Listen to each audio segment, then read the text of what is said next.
જય માતાજી. મનુ બાપાની મોજમાં આપનું સ્વાગત છે. મિત્રો, ખરેખર એક વસ્તુ એવી છે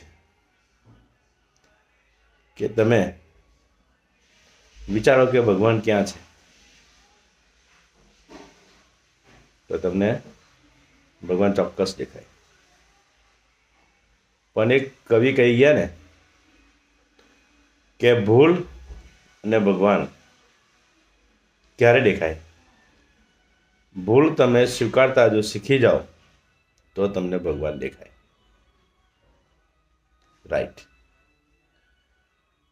ભૂલ તમને સમજાઈ જાય તો ભગવાન પણ સમજાઈ જાય.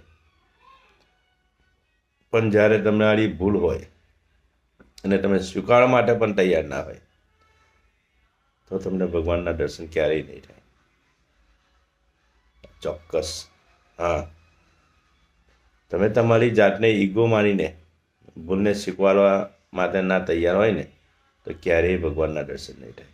હા, તમારી ભૂલ હોય, 5 માણસ હોય કે 25 માણસ હોય, એની વચ્ચે સ્વીકારતા શીખો તો ભગવાનના દર્શન તમને ચોક્કસ થશે. વિચારજો. અને કંઈક જીવનની અંદર શીખવા જેવો મુદ્દો છે.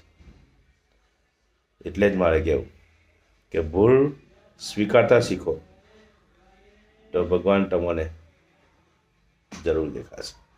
ભૂલ દેખાય તો ભગવાન દેખાય. આ ચોક્કસ. તમને ભૂલ દેખાય, તમને સમજાઈ ગયું કે આ મારી ભૂલ છે, 25 માણસને તમે સ્વીકારી લો તો તમને ભગવાન ચોક્કસ જ દેખાશે. 100%.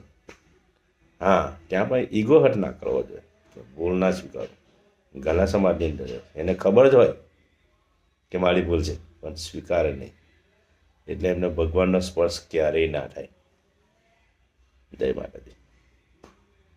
સાચું? કોમેન્ટ કરો.